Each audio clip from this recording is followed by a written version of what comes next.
ಸ್ನೇಹಿತರೆ ನಮಸ್ಕಾರ. ಮತ್ತೊಮ್ಮೆ ನಿಮ್ಗೆಲ್ಲರಿಗೂ ಸ್ವಾಗತ ಸುಸ್ವಾಗತ. ಈಗಾಗಲೇ ನಾನು ನಿಮಗೆ ತಾರಾದೇವಿಯವರ ಕುಟುಂಬದ ಬಗ್ಗೆ ಚಿಕ್ಕ ಪರಿಚಯವನ್ನು ಮಾಡಿಕೊಟ್ಟಿದ್ದೆ. ಅವರ ಮನೆಯ ಪರಿಚಯ ಮತ್ತು ಕುಟುಂಬದಲ್ಲಿ ಅವರ ತಂದೆ ತಾಯಿಗಳು ಯಾವ ರೀತಿ ಇವು ರಾಜಕೀಯವಾಗಿ ಇದ್ರು ಅನ್ನೋದ್ರ ಬಗ್ಗೆ ನೀವು ತಿಳ್ಕೊಂಡ್ರೆ, ಇವತ್ತು ಖುದ್ದು ತಾರಾದೇವಿಯರನ್ನ ಭೇಟಿ ಮಾಡಿ ಅವರ ಒಂದು ರಾಜಕೀಯ ಜರ್ನಿ ಹೇಗಿತ್ತು, ಆ ಜರ್ನಿಯ ನಡುವೆ ಎಷ್ಟೆಲ್ಲ ಏಳು ಬೀಳುಗಳಿದ್ದು, ಯಾವುದೇ ರೀತಿಯ ಮಹಿಳಾ ಮೀಸಲಾತಿ ಇದ್ದಿದ್ರು ಕೂಡ ಆ ಸಮಯದಲ್ಲಿ ಒಂದು ಹಳ್ಳಿಯಿಂದ ದಿಲ್ಲಿವರೆಗೆ ಅವರ ನಡೆ ಇತ್ತು. ಅವರ ರಾಜಕೀಯದ ಒಂದು ಉದ್ದೇಶ ಏನಿತ್ತು ಅಂದ್ರೆ ಜನಸೇವೆ, ಜನಾರ್ದನ ಸೇವೆ ಅಂತ ಹೇಳಿ ಅವರು ಶ್ರಮಪಟ್ಟು ಜನಗಳಿಗೆ ತುಂಬಾ ಸಹಕಾರ ಮಾಡಿದ್ರು. ಇವತ್ತು ವಿಶ್ರಾಂತ ಜೀವನವನ್ನ ನಡೆಸ್ತಾ ಇದ್ದಾರೆ ತಾರಾದೇವಿ ಅವರು. ಇವತ್ತು ಅವರನ್ನ ಮೀಟ್ ಮಾಡಿ ಜರ್ನಿ ಹೇಗಿತ್ತು ಅನ್ನೋದನ್ನ ಕೇಳೋ ಚಿಕ್ಕ ಪ್ರಯತ್ನವನ್ನು ಮಾಡ್ತೀನಿ. ದಯವಿಟ್ಟು ಈ ವಿಡಿಯೋ ನೋಡಿ ನೀವೊಂದು ಲೈಕ್ ಕೊಡಿ. ನೀವು ಕೂಡ ತಾರಾದೇವಿಯ ಕಾಲದಲ್ಲಿ ಅವರನ್ನ ನೋಡಿದ್ರೆ ಅದ್ರ ಬಗ್ಗೆ ಕಾಮೆಂಟ್ ಮಾಡಿ. ನಿಮ್ದೊಂದು ಲೈಕ್ ಆ ವಿಡಿಯೋಗೆ ಇರ್ಲಿ ಅಂತ ಹೇಳಿ ನಾ ಈ ಮೂಲಕ ಕಂಟಿನ್ಯೂ ನೋಡ್ತಾ ಇರಿ ಈ ಒಂದು ತಾರಾದೇವಿ ಅವರ ಒಂದು ವಿಚಾರವನ್ನ, ವಿಡಿಯೋವನ್ನ. ಎಪಿಸೋಡ್ ಅಲ್ಲಿ ಈ ವಿಡಿಯೋ ಬರುತ್ತೆ. ಅವರ ಮನದಾಳದ ಮಾತುಗಳನ್ನ ನಮ್ಮ ಜೊತೆ ಹಂಚ್ಕೊಂಡ್ರು, ಅದನ್ನು ಕೂಡ ನಿಮ್ಗೆ ತೋರಿಸುವ ಚಿಕ್ಕ ಪ್ರಯತ್ನವನ್ನ ಮಾಡ್ತೀನಿ. ಬನ್ನಿ ಆ ವಿಡಿಯೋ ನೋಡೋಣ, ತಾರಾದೇವಿಯರನ್ನ ಮೀಟ್ ಮಾಡೋಣ. ಹೇಗೆ ಅವರು ಏನೆಲ್ಲ ಅವರ ರಾಜಕೀಯ ಜಂಜಾಟದಲ್ಲಿ ಎಷ್ಟೆಲ್ಲ ವಿಷಯಗಳಿದ್ದು ಅಂತೇಳಿ ಕೇಳೋಣ ಬನ್ನಿ.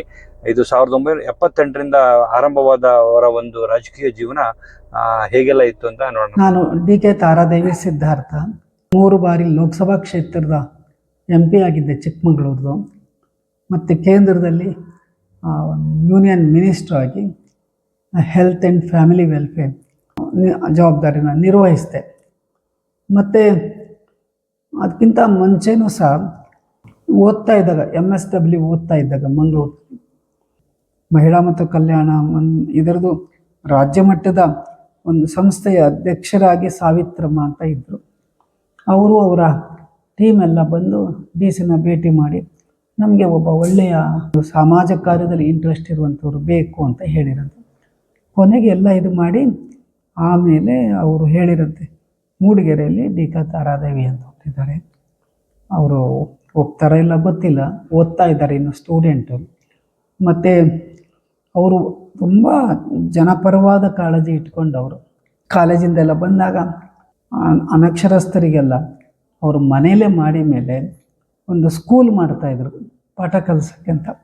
ಹೀಗೆ ಭಾಳ ಜನ ಹೆಣ್ಣುಮಕ್ಕಳಿಗೆ ಸ್ವಲ್ಪ ಮಟ್ಟಿಗೆ ಅವರು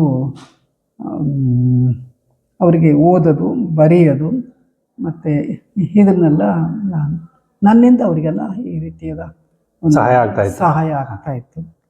ಹಾಗೆಯೇ ಯಾರಾದರೂ ನಮಗೆ ತೊಂದರೆ ಇದೆ, ಅಧಿಕಾರಿಗಳು ನಮಗೆ ಸಹಕಾರ ಕೊಡ್ತಿಲ್ಲ ಮತ್ತು ಅಂತೇಳಿ ಅನೇಕ ವಿಷಯಗಳ ಬಗ್ಗೆ ನನಗೆ ಬಂದು ಹೇಳ್ತಾಯಿದ್ರು.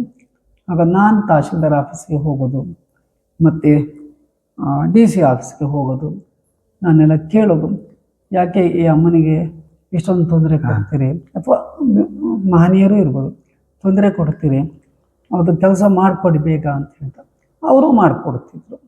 ಹೀಗೆ ನಾನು ಚಿಕ್ಕ ವಯಸ್ಸಿನಲ್ಲೇ ಈ ಸಾರ್ವಜನಿಕ ಜೀವನಕ್ಕೆ ಬರುವಂಥದ್ದು ಮೊದಲ ಮೆಟ್ಟಿಲು ಅಂತ ನನಗೆ ಅನ್ನಿಸ್ತದೆ. ಅದಾದ ಮೇಲೆ ನಾನು ಪುರಸಭೆಯ ಅಧ್ಯಕ್ಷರಾಗಿದ್ದೆ ಮೂಡಿಗೆರೆ. ಮತ್ತು ಮೂಡಿಗೆರೆ ತಾಲೂಕು ಅಭಿವೃದ್ಧಿ ಮಂಡಳಿಯ ಅಧ್ಯಕ್ಷರಾಗಿದ್ದೆ. ಆವಾಗ ಏನು ಮಹಿಳೆಯರಿಗಿಂತ ರಿಸರ್ವೇಷನ್ ಇರಲ್ಲ, ಜನರಲ್ಲೇ ಇಲ್ಲ. ಆದರೆ ನನಗೆ ಜನ ಒಪ್ಪಿದ್ರು, ಸ್ವೀಕಾರ ಮಾಡಿದರು. ಮತ್ತು ಅವರಿಗೆ ಭಾಳ ಖುಷಿ ಆಯಿತು. ಯಾಕಂದರೆ ಅವ್ರು ನನ್ನ ತಂದೆ ಬಗ್ಗೆ ಎಲ್ಲ ಅಪಾರವಾದ ಗೌರವ ಇಟ್ಕೊಂಡವರು ಜನ. ಹಾಗಾಗಿ ಅವ್ರ ಮಗಳು ಬರ್ತಾ ಇದ್ದಾಳೆ ಅಂತ ಹೇಳಿದರೆ ಸಹಜವಾಗಿ ಅವರಿಗೆ ಭಾಳ ಖುಷಿ, ಹೆಮ್ಮೆ ಎಲ್ಲ ಆಯಿತು. ನನಗೆ ನನ್ನ ತಂದೆ DS ಕೃಷ್ಣಪ್ಪ ಗೌಡರು. ನಮ್ಮದು ಊರು ದಾರದಹಳ್ಳಿ. ಅಂದರೆ ನಮ್ಮ ತಂದೆಯವರು 1940ರಲ್ಲಿ ಅದಕ್ಕೆ ಮುಂಚೆ ಅವರು ಬಂದು ಮನೆಯಿಂದ ಒಟ್ಟು ಬಟ್ಟೆಯಲ್ಲೇ ಬಂದು ನಮ್ಮ ತಾಯಿಯನ್ನು ಕರ್ಕೊಂಡು ಮೂಡಿಗೆರೆಗೆ ಬಂದರು. ಭಾಳ ಕಷ್ಟಪಟ್ಟಿದ್ದಾರೆ ಅವರು. ಸ್ವಾತಂತ್ರ್ಯ ಹೋರಾಟದಲ್ಲಿ ಮುಂಚೂಣಿಯಲ್ಲಿದ್ದರು. 1 ವರ್ಷ ಜೈಲು ವಾಸ ಮಾಡಿದ್ದಾರೆ. ಸಾಮಾಜಿಕ ಬದಲಾವಣೆ, ಯಾಕಂದರೆ ಅವರ ಕಾಲದಲ್ಲಿ ದಲಿತರಿಗೆ ಸಲೂನಲ್ಲಿ ಅಂದರೆ ಹೇರ್ ಕಟ್ ಮಾಡ್ತಾರೆ, ಅವ್ರಿಗೆ ಅಲೋ ಮಾಡ್ತಿರ್ಲಿಲ್ಲ ಅಂತ ನಮ್ಮ ತಂದೆ ಇದನ್ನೆಲ್ಲ ನಮಗೆ ಹೇಳಿದ್ದಾರೆ. ಮಾಡ್ತಿರ್ಲಿಲ್ಲಂತೆ. ಹೋಟೆಲ್ಗಳಲ್ಲಿ ಸಹ ಅಷ್ಟೇ ಮಾಡ್ತಿರಲಿಲ್ಲ ಅಂತೆ. ಮತ್ತು ಹಳ್ಳಿಗಳಲ್ಲಿ ಅದು ಭಾಳ ಇತ್ತು, ಅಸ್ಪೃಶ್ಯತೆ ಅಂತಕ್ಕಂಥದ್ದು. ಆಗ ತಂದೆಯವರ ಹೋರಾಟ ಇತ್ತು ಅದಕ್ಕೆ. ಅವರ ಜನಮಾನಸದಲ್ಲಿ ಇಂಥ ಅಭಿಪ್ರಾಯವನ್ನು ತೆಗಿಲಿಕ್ಕೆ ಹೋರಾಟ ಮಾಡಿದರು. ಭಾಳ ಬಲವಾದ ಇದ್ದಂಥವ್ರು ಅವರು.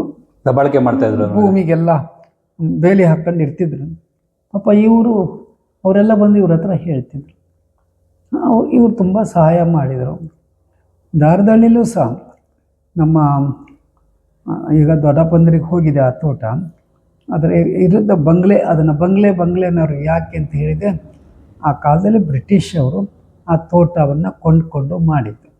ಅದಕ್ಕೆ ಅದನ್ನ ಬಂಗ್ಲೆ ಅಂತ ಹೇಳ್ತಿದ್ರು. ಆ ಬಂಗ್ಲೆ ಎದುರಿಗೇನೆ 72 ಎಕರೆ ಇತ್ತು ಸರ್.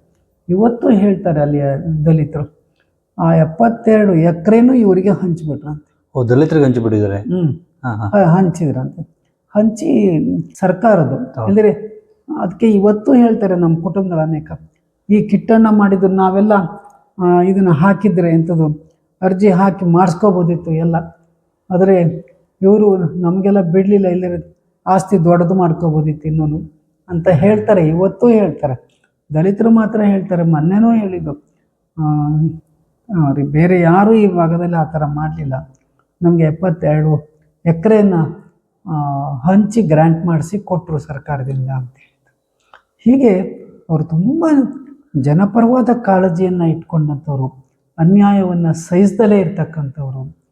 ಆಮೇಲೆ ಬಡತನ ಇದ್ರೂ ಸಹ ಭಾಳ ಬಡತನ ಇತ್ತವ ಅವರ ಕಾಲದಲ್ಲಿ ಅಂತ ಹೇಳ್ತಾರೆ. ಆದರೂ ಅವರು ತಮ್ಮ ಜೀವನವನ್ನು ಬರೀ ತಾನು, ತನ್ನ ಮಕ್ಕಳು, ತನ್ನ ಹೆಂಡತಿ ಅಂಥೇಳಿ ಬರೀ ಅಷ್ಟಕ್ಕೆ ಅವರು ಸೀಮಿತ ಆಗಲಿಲ್ಲ. ಅದನ್ನು ದಾಟಿ ಅವರು ಹೋಗಿ ಇಂಥ ಸಾಮಾಜಿಕ ಕಾರ್ಯಗಳಲ್ಲೆಲ್ಲ ತೊಡಗಿಸ್ಕೊಂಡು. ನನಗೆ ತುಂಬ ಹೆಮ್ಮೆ ಅಂದರೆ ನಮ್ಮ ತಾಯಿಯವರು, ಅವರು ಪುಟ್ಟಮ್ಮ ಅಂತ, ಅವರು ತಂದೆ ಏನು ಮಾಡ್ತಾರೆ ಕೆಲಸ ಜನಗಳಿಗಾಗಿ ಅದಕ್ಕೆಲ್ಲ ಅವರು ಸಮ್ಮತಿಯನ್ನು ಕೊಟ್ಟುಕೊಂಡು, ಪಾಪ ಕಷ್ಟ ಇದ್ದರೂ ಮನೆಯಲ್ಲಿ ಒಂದು ಹೊತ್ತಿನ ಊಟದ ಕಷ್ಟನೂ ಇತ್ತು ಅಂತ ಹೇಳ್ತಾರೆ.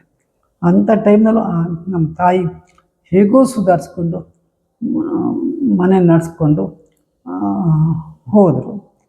ಆಮೇಲೆ ನಾವೆಲ್ಲ ಹುಟ್ಟಿದ ಮೇಲೆ 5 ಜನ ಮಕ್ಕಳು ನಮ್ಮ ತಂದೆಗೆ. ಅದರಲ್ಲಿ ನಾನು ಸೇರಿರೋ 4 ಜನ ಹೆಣ್ಮಕ್ಳು. ಅದಕ್ಕೆ ಉದಯ್ ಶಂಕರರು ಒಬ್ಬ ಮಗ. ಅವರು ನನಗೆ ಸಣ್ಣದ್ರಿಂದ ನನಗೆ ಭಾಳ ಪ್ರಭಾವ ಬೀರಿದ್ದು ಅಂತ ಹೇಳಿದರೆ ನಮ್ಮ ತಂದೆಯವರು, ಅವರ ಜೀವನದ ಇದು. ಮತ್ತು ಅವರು ನಮಗೆ ಹೇಳ್ತಿದ್ದಿದ್ದೇ ಅದು ಜನಪರವಾದ ವಿಚಾರಗಳನ್ನೇ ಅವ್ರು ಹೇಳ್ತಿದ್ದಿದ್ದು. ಬೇರೆದೆಲ್ಲ ಅವರು ಅಷ್ಟು ಇದಲ್ಲ. ನಮ್ಮನ್ನು ಹಾಗೇ ಎಲ್ಲರನ್ನ ಹೇಗೆ ಸಮಾನ ಕಾಣಬೇಕು, ಹೇಗಿದೆ ಸಮಾಜ, ಈ ಥರದ ಅನೇಕ ವಿಚಾರಗಳನ್ನು ನಮ್ಮನ್ನು ಕೂರಿಸ್ಕೊಂಡು ಮಾತಾಡ್ತಿದ್ರು ಎಲ್ಲ. ಇದು ನನಗೆ ಭಾಳ ಪರಿಣಾಮ ಬಿತ್ತು ಅಂತ ಹೇಳ್ತೀನಿ. ಅವ್ರ ಮುಖಾಂತರನೇ ದೇಶದ ಪ್ರಪಂಚದ ನಾಯಕರೆಲ್ಲ ಪರಿಚಯ ಆಗಿದ್ದು ಅವ್ರ ಮುಖಾಂತರ ಅಂತ ನಾನು ಅವರೇ ನಿಮಗೆ ಗುರು ಸ್ಫೂರ್ತಿ. ಅವರ ಸ್ಫೂರ್ತಿ. ನನಗೆ ಮಹಾತ್ಮ ಗಾಂಧಿ ಬಗ್ಗೆ ಭಾಳ ಒಂದು ಇದಿದೆ, ಏನು ಗೌರವ ಅನ್ನೋದಕ್ಕಿಂತಲೂ ಹೆಚ್ಚು ಅವರ ಆದರ್ಶಗಳು. ನಮ್ಮ ತಂದೆಯವರು ಕೆಲವರು ಸ್ವಾತಂತ್ರ್ಯ ಹೋರಾಟಗಾರರಾಗಿದ್ದರಿಂದ ಅವತ್ತಿನ ಕಾಲದ ಎಲ್ಲ ವಿಷಯ ಗೊತ್ತು. ಮಹಾತ್ಮ ಗಾಂಧಿ ಬಗ್ಗೆ ತುಂಬ ವಿಷಯಗಳನ್ನು ಅವರು ನಮಗೆ ಹೇಳಿದರು. ಮತ್ತು ಅವರು ಬರೆದಂಥ 24 ವಾಲ್ಯೂಮ್ ಸತ್ಯಶೋಧನೆ ಅಂಥೇಳಿ, ಮೈ ಎಕ್ಸ್ಪೀರಿಯನ್ಸ್ ಇನ್ ಟ್ರೂತ್, ಅಷ್ಟು ಬುಕ್ಗಳನ್ನ ತರಿಸಿ ನಮಗೆ ಓದೋಕ್ಕೆ ಎಲ್ಲ. ಹಾಗಾಗಿ ನಮ್ಮ ಮಹಾತ್ಮ ಗಾಂಧಿ ನನ್ನ ಮೇಲೆ ಭಾಳ ಒಂದು ನಮ್ಮ ತಂದೆಯವರು ಮತ್ತು ತಾಯಿಯವರು ಪಾಪ ಭಾಳ ಒಳ್ಳೆಯದು. ಅದು ನಮಗೆ ತುಂಬ ಗೌರವ ಭಕ್ತಿ ಇದೆ. ಒಂದು ಪ್ರಭಾವ ಅವರ ತ್ಯಾಗ ನನಗೆ ಗೊತ್ತುಂಟು ತಾಯಿಯವ್ರದ್ದು. ಅದರಲ್ಲಿ ತುಂಬ ಸಾರ್ವಜನಿಕ ಜೀವನದಲ್ಲಿ ತೊಡಗಿಸ್ಕೊಂಡು ಜನರಿಗೆ ನಾವು ಹೋರಾಟ ಮಾಡಬೇಕು, ಯಾರು ಇದು ವಂಚಿತರಾಗಿರ್ತಾರೆ ಅಂಥವರಿಗೆ ಮಾಡಬೇಕು. ಇದೆಲ್ಲ ನನ್ನ ತಂದೆಯ ಪ್ರಭಾವದಿಂದ ನನಗೂ ಅದು ಆಯಿತು ಅಂತ ಹೇಳ್ತೇನೆ. ನನಗೆ ಭಾಳ ಅವರ ಮೇಲೆ ಭಾಳ ಭಕ್ತಿ, ಮತ್ತು ಅದು ದೊಡ್ಡ ಪ್ರಮಾಣದಲ್ಲಿ ನನಗೆ ಪ್ರಭಾವವನ್ನು. So, ಈ ಗುಣಗಳಿಂದನೇ ನಿಮ್ಗೆ ತುಂಬಾ ದೊಡ್ಡ ದೊಡ್ಡ ಜನನಾಯಕರು ನಿಮ್ಗೆ ಪರಿಚಯ ಆದ್ರು, ನಿಮ್ಮ ಒಡನಾಟ ಇಟ್ಕೊಂಡಿದ್ರು. ಹೌದು, ನಮ್ಮ ತಂದೆಯವರು ನಮ್ಮನ್ನ ಯಾವುದೇ ಒಂದು ಮೀಟಿಂಗ್ ಆಗಲಿ, ಬೆಂಗಳೂರಿನಲ್ಲಿ ದೊಡ್ಡ ಮೀಟಿಂಗ್ಗಳಾಗಲಿ ನಮ್ಮನ್ನು ಕರ್ಕೊಂಡು ಹೋಗ್ತಾರೆ, ಜೊತೆ ಕರ್ಕೊಂಡು ಹೋಗ್ತಾ ಇದ್ರು. ಜೊತೆ ಕರ್ಕೊಂಡು, ನನ್ನನ್ನು ನನ್ನ ತಮ್ಮನ್ನು. ಇನ್ನು ಇಬ್ರು ಸಣ್ಣವ್ರು ಅವಾಗ, ಗೀತಾ ಶೈಲಜಾ. ನಿಮ್ಗಿಂತ ಅವ್ರು ಚಿಕ್ಕವರ? ನಿಮ್ ಜೊತೆ ಇದ್ದವರೆಲ್ಲ ನಿಮ್ಮ ತಂಗಿದ್ರು? ಎಲ್ಲ ತಂಗಿದ್ರು? ಒಬ್ಬರು ಅಕ್ಕ ಇದ್ದಾರೆ. ಅವರು ಓದ್ತಾ ಇದ್ರು ಕಾಲೇಜಲ್ಲಿ, ಮತ್ತೆ ಹೀಗೆ ಅಂತೆಲ್ಲ ಕರ್ಕೊಂಡು ಹೋಗ್ತಾ ಇದ್ರು. ಆಮೇಲೆ ಅಲ್ಲಿ ಮೀಟಿಂಗ್ ಎಲ್ಲ ಅವ್ರದ್ದು ಕಾಂಗ್ರೆಸ್ ಪಾರ್ಟಿದು ಇದೆಲ್ಲ ಬಂದಾಗ ಅವರು ನಮಗೆ ಇವತ್ತು ಈ ರೀತಿ ಆಯಿತು, ಈ ರೀತಿ ಆಯಿತು ಅಂತೆಲ್ಲ ಹೇಳೋರು. ನಮಗೆ ನಾವು ಚಿಕ್ಕವರಾಗ ನನಗೆ ತಲೆ ಬಾಚಕ್ಕೂ ಅವರೇ ನಮಗೆ ತಲೆ ಬಾಚೋದು, ಸ್ನಾನ ಮಾಡಿಸಿ ಅಲ್ಲಿ ಪಾಪ ಆ ಮೀಟಿಂಗಿಗೆ ಕರ್ಕೊಂಡು ಹೋಗುವಂಥವ್ರಾಗಿದ್ದರು. ರಷ್ಯಾ ಪ್ರೆಸಿಡೆಂಟ್ ಬುಲ್ಗಾನಿ ಅವರು ಒಂದು ಫೋಟೋ ನೋಡಿದೆ ನಾನು ನಿಮ್ಮ ಮನೇಲಿ. ಬಂದಿದ್ದರು. ಅವ್ರನ್ನ ತೋರ್ಸೋಕ್ಕೆ ಇವರು ಏರ್ಪೋರ್ಟ್ಗೆ ನಮ್ಮನ್ನೆಲ್ಲ ಕರ್ಕೊಂಡು ಹೋದ್ರು. ಅವ್ರು ನೋಡ್ಲಿಕ್ಕೋಸ್ಕರ ಕರ್ಕೊಂಡು ಹೋಗಿದ್ರು, ನೋಡೋಕ್ಕೆ, ನೋಡಿ ಅಂತ ಹೇಳಿದ್ರು. ಹಾಗೆ ಸುಭಾಷ್ ಚಂದ್ರ ಬೋಸ್ ಅವರ ಬಲಗೈಯಂಗೆ ಇದ್ರು, ಅವ್ರ ಹೆಸರು ರಾಮನ ಎಂಥದ್ದು ಮರ್ತೋಗಿದೆ. ಅವ್ರು ಬಂದು ಕುಮಾರಕೊಪ್ಪ ಗೆಸ್ಟ್ ಹೌಸಲ್ಲಿ ಇದ್ದರು. ಅವ್ರನ್ನ ನೋಡಿಸಿ ಮಾತಾಡ್ಸೋಕ್ಕೆ ನಮ್ಮನ್ನೆಲ್ಲ ಕರ್ಕೊಂಡು ಹೋಗಿ, ಹೀಗೆ ಭಾಳ ಜನ ದೇಶದ ಬಗ್ಗೆ ಚಿಂತನೆ ಮಾಡಿದಂಥವ್ರು. ಮತ್ತು ಅಂಥವ್ರನ್ನೆಲ್ಲ ಅವರು ಭೇಟಿ ಮಾಡಿಸ್ತಿದ್ರು, ಮಾತಾಡಿಸ್ತಿದ್ರು. ನಾನು ಸ್ವಲ್ಪ ಪ್ರಶ್ನೆ ಕೇಳೋದು ಜಾಸ್ತಿ, ಆರ್ಗ್ಯುಮೆಂಟ್ ಮಾಡೋದು ಜಾಸ್ತಿ ಇತ್ತು ಅವಾಗ ಎಲ್ಲ ವಿಚಾರಗಳಲ್ಲಿ. ಹೀಗೆ ಅವರು ನಮಗೆ ಬೆಳೆಸಿದ್ರು, ಒಳ್ಳೆ ಎಜುಕೇಷನ್ ಕೊಟ್ಟರು. ಮುಂದೆ ಅದು ನನಗೆ ಭಾಳ ಒಂದು ಸಮಾಜಮುಖವಾಗಿ ಕೆಲಸ ಮಾಡಕ್ಕೆ ತುಂಬಾನೇ ಹೆಲ್ಪ್ ಆಯಿತು. ತುಂಬ ಹೆಲ್ಪ್ ಆಯಿತು. ಸೊ ನಿಮ್ಮ ಮತ್ತೆ ಇಂದಿರಾ ಗಾಂಧಿಯ ಒಡನಾಟ ಹೇಗಿತ್ತು? ನಂದು ಅವ್ರದ್ದು ಒಡನಾಟ ಅಂದರೆ, ಅವರು ನನ್ನನ್ನು ಮಗಳಾಗೆ ಕಾಣ್ತಾ ಇದ್ರು. ಯಾವಾಗಿಂದ ಅವರಿಗೆ ನಿಮಗೂ ಪರಿಚಯ? ಅವರು ಚಿಕ್ಕಮಗಳೂರು ಲೋಕಸಭಾ ಕ್ಷೇತ್ರದಿಂದ ಸ್ಪರ್ಧೆ ಮಾಡಿದಾಗ ನಾನು ತಾಲೂಕು ಅಭಿವೃದ್ಧಿ ಮಂಡಳಿಯ ಅಧ್ಯಕ್ಷರಾಗಿದ್ದೆ. ನನ್ನನ್ನು ಅವರು ಎಲ್ಲ ಕ್ಯಾಂಪೇನ್ಗಳಲ್ಲಿ ನಾನು ಅವ್ರ ಜೊತೆ ಇದ್ದೆ. ಚಿಕ್ಕಮಗಳೂರಿನ ಎಲ್ಲ ಕ್ಯಾಂಪೇನ್ಗಳಲ್ಲಿ, ಇಡೀ ಲೋಕಸಭಾ ಕ್ಷೇತ್ರಕ್ಕೆ ನಾನು ಅವ್ರ ಜೊತೆನೇ, ನಮ್ಮದೇ ಆದ ಕ್ಯಾಂಪೇನ್ಗಳು ಇದ್ದವು. ನಾನು ಕ್ಯಾಂಪೇನ್ ಕಮಿಟಿ ಚೇರ್ಮನ್ ಆವಾಗ. ಆವಾಗ ನಮ್ಮದು ಇತ್ತು. ನಾವು ಈಗಲೂ ಒಂದು ನೆನಪಾಗ್ತದೆ, ಜಾರ್ಜ್ ಫರ್ನಾಂಡಿಸು ಅವರೆಲ್ಲ ಇಂದಿರಾ ಗಾಂಧಿಗೆ ವಿರುದ್ಧ ಅಲ್ವಾ, ಎಲ್ಲ ಘಟಾನುಘಟಿಗ ಲೀಡರ್ಗಳೆಲ್ಲ ಬಂದುಬಿಟ್ರು ಬಿಡಿ ಚಿಕ್ಕಮಗಳೂರಿಗೆ. ಒಂದು ಸಾಮಾನ್ಯವಾದಂಥ ಚುನಾವಣೆ ಅಂತೂ ಅಲ್ಲವೇ ಅಲ್ಲ. ಆಗಿನ ಕಾಲದಲ್ಲಿ ಆಗಿನ ಕಾಲ ಇರ್ಬೋದು, ಈಗಿನ ಕಾಲ ಇರ್ಬೋದು, ಇಡೀ ಪ್ರಪಂಚದ ಮೀಡಿಯಾಗಳು ಇದು ಎಂಥದ್ದು ಹೇಳ್ತಲ್ಲ, BBC ಹಿಡಿದು ಅನೇಕರು ಇಲ್ಲಿಗೆ ಬಂದರು. ರಾಷ್ಟ್ರಮಟ್ಟದಂಥ ಅವರು ಬಂದರು. ಮತ್ತು ಕರ್ನಾಟಕ, ಚಿಕ್ಕಮಗಳೂರು ಹಾಗೆ ಬಂದಂಥ ಜನ. ಇಂದಿರಾ ಗಾಂಧಿಯವರು ನಾನು ತಿರುಗ್ತಾ ಇದ್ದೆ. ಜಾರ್ಜ್ ಫರ್ನಾಂಡಿಸು ಅವರು ನಮ್ಮ ಆ ಕಡೆ ವೇದಿಕೆಯಲ್ಲಿ ಭಾಷಣ ಮಾಡ್ತಾಯಿದ್ರು. ನಮ್ಮದು ಭಾಷಣ ಸುರಾಗಿ ಜನ ಹೇಳ್ತಾರೆ ನಾನೊಂದು ಒಳ್ಳೆ ಸ್ಪೀಕರ್ ಅಂತ ಹೇಳಿ. ಅದು ಅವ್ರಿಗೆ ಬಿಟ್ಟಿದ್ದು, ನಾನು ಹೇಳ್ದೆ. ಆವಾಗ ಜಾರ್ಜ್ ಫರ್ನಾಂಡಿಸು ಭಾಷಣನೂ ಬಿಟ್ಟು ಹೋಗೇ ಬಿಟ್ರು. ನಾವು ಸ್ವಲ್ಪ ದೂರ ಚೇಸು ಮಾಡಿದ್ವು. ಹೀಗೆಲ್ಲ ಆಗಿ ಇಂದಿರಾ ಗಾಂಧಿಯವರು ನಮ್ಮ ಮನೇಲಿ ಉಳಿಬೇಕು ಅಂತಾಯಿತು.